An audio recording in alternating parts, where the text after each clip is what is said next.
ఇప్పుడే జీ5 app download చేయండి. చూడండి మీ ఫేవరెట్ టీవీ షోస్ ఎప్పుడైనా ఎక్కడైనా. కడుపుతో ఉన్న పిల్లతో ఉద్యోగం చేయించడం ఇష్టం లేదంటే తన కాళ్ల మీద తను నిలబడతాదనేసి నీ మేనల్లుడు కయ్యానికి కాలు దువ్వడానికి సిద్ధంగా ఉన్నాడు. యుద్ధం ఎందుకని మేమే వద్దన్నాం. నాగవల్లిని కాదు, కొట్లాట ఎందుకులే అనుకున్నాం. తన కష్టానికి తగ్గ ఉద్యోగం వచ్చింది నాగవల్లి సంపాదించుకోవడానికి కాదండి, తన జీవితానికి ఒక దారి ఉంటుందని ధైర్యంతో బ్రతకడానికి.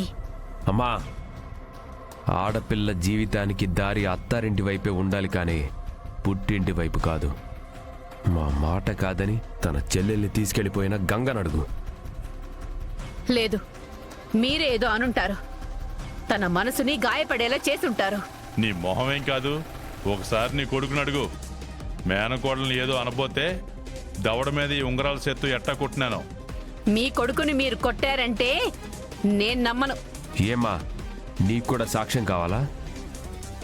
వీధి చివరి నుండే సుబ్బయ్యనో బోరింగ్ రామరాజును అడుగు. నాన్న నన్ను ఎలా కొట్టాడో చెప్తారు. ఈ ఉంగరం గుర్తికి ఓటేయండిరా అంటే సగం మంది వేశారు, సగం మంది వేయలేదు. పంచాయతీ పెద్దగా, ఈ ఊరు సర్పంచ్గా గంగ న్యాయం చెప్పకుండా ఇక మీకేం చెప్పేది అనేసి దేవ మీదకి వస్తుంటే వాడు కొట్టడం కన్నా ఎన్నికల్లో ఓడిపోయిన ఈ ఉంగరం గుర్తుని అబ్బోడు చెంప మీద ఎట్టాను. అక్కడతో నీ మేనల్లుడు ఆగిపోయాడా? వీళ్లతో ఏంది మాట్లాడాలని చెల్లిని తోలుకుపోయినాడు. కడుపుతో ఉన్న పిల్ల ఎలా ఉందో ఏంటో. అక్కడ ఆడాలు చాలా మంది ఉన్నారులేమ్మా, వాళ్ళు చూసుకుంటారులే. వాళ్ళకేం తెలుసనరా? అంతే కదా, వాళ్ళింట్లో తల్లి లేదు, ఇంకెవరో తల్లి కాదు కూడా. నువ్వేమో అపార్థం చేసుకోమాక. నీ కూతురు శివపార్వతి నెల తప్పింటే ఒకరికొకరు తోడుగా ఉండేవాళ్ళని చెప్తున్నాను, అంతే. మీతో మాట్లాడే ఉపయోగం లేదు. నా కోడల్ని నేనే తీసుకొచ్చుకుంటాను. రంగన్న, కార్తీ. అలాగే అమ్మా.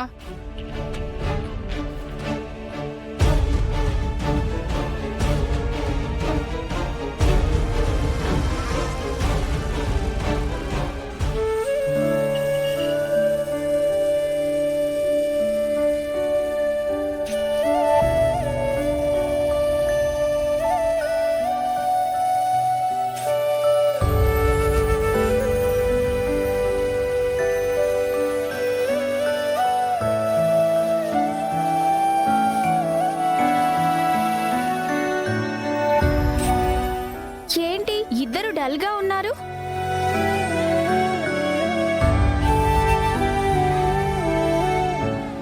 నాగవల్లి అక్క ఇంటికి వచ్చినందుకు అందరూ సంతోషపడాలి కదా.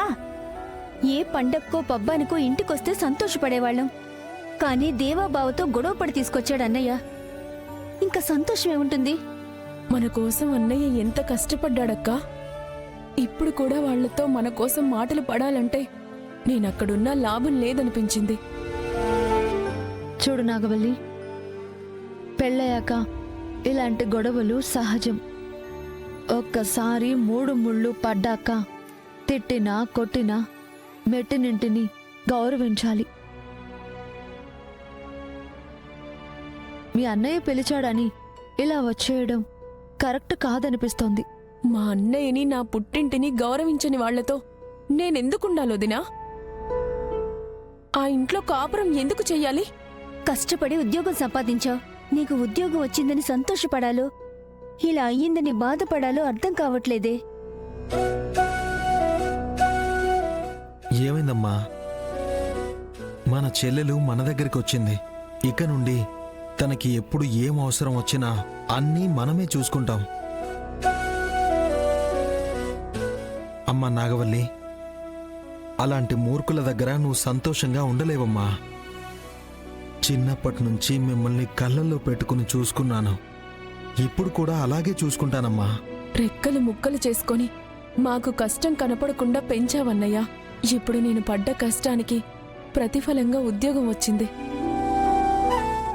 నీ నీడలో నేను ఉద్యోగం చేస్తూ సంతోషంగా ఉండిపోతానన్నయ్యా. నువ్వు చేయడానికి ఉద్యోగం ఉంది. ఏ కష్టం వచ్చినా చూసుకోవడానికి అన్నయ్య ఉన్నాడు. ఇంక నిశ్చింతగా ఉండొచ్చు నాగవల్లి. పాపం నాగవల్లి అక్క వాళ్ళ చేత ఎన్ని ఇబ్బందులు పడి ఉంటే ఇలా వచ్చేస్తుంది. ఒకప్పుడు అన్నయ్య వెళ్ళొద్దన్నా తన మాట కాదని వెళ్ళిపోయింది. ఆ రాక్షసులతో భరించలేక ఇప్పుడు ఇక్కడే ఉంటాను అంటుంది. తను మీ అన్నయ్య మీద ప్రేమతో ఉంటాను అంటుంది కానీ మా పెద్దనాన్న వాళ్ళకి భయపడి కాదు. మీరు అనవసరంగా కంగారు పడుతున్నారు. ఇన్నాళ్ళు వాళ్ల మీద ఆధారపడి బతకాల్సొచ్చింది. బాక్సింగ్ పోటీలకు వెళ్లాలన్నా వాళ్ల పర్మిషన్ తీసుకోవాల్సి వచ్చేది.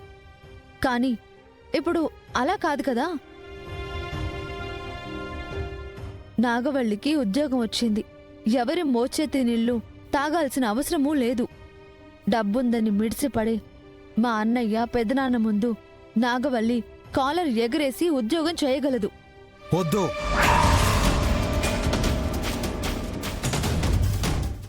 ఇక ఆ దుర్మార్గుల ఇంటికి నా చెల్లెల్ని పంపించను. అలా ఎలా అంటావు గంగా? పెళ్ళైన ఆడపిల్ల మెట్టినింట్లోనే ఉండాలి.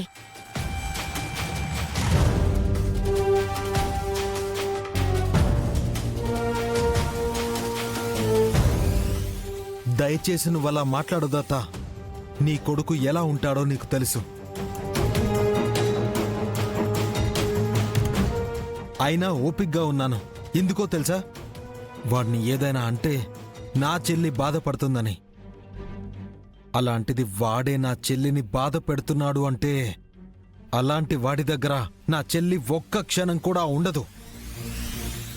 తనకి నేనున్నాను. ఆవేశపడకు గంగా. తండ్రి బుద్ధులే కొడుకొచ్చాయిరా. అదంతా మా కర్మ. కాని మెట్టినింట్లో కాపురం చేయాల్సిన ఆడపిల్ల ఇలా పుట్టింట్లో ఉండి ఉద్యోగం చేస్తాను అంటే ఊళ్ళో వాళ్ళందరూ ఏమనుకుంటారు? ఎవరేమనుకుంటారు?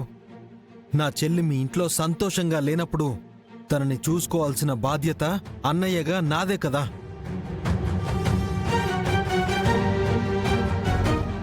ఇక్కడ కూడా మమ్మల్ని ఎవడైనా తప్పు పడితే మాట జారినోడి గొంతు నులిమేస్తాను. నాగవల్లి మీద చేయి చేసుకున్నందుకు నువ్వు ఆవేశపట్నంలో తప్పు లేదు. కనీసం నాగవల్లి వచ్చాకైనా మా ఇంట్లో అరాచకాలు ఆగాయి. ఇప్పుడు తన కడుపులో పెరుగుతున్న మనవడో మనవరాలో పుడితే వాడు మారతాడన్న ఆశుందిరా. వాడు మారడు.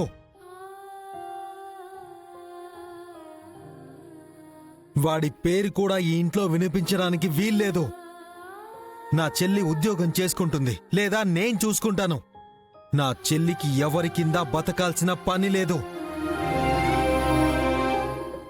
ఉద్యోగం చేసుకోని గంగా.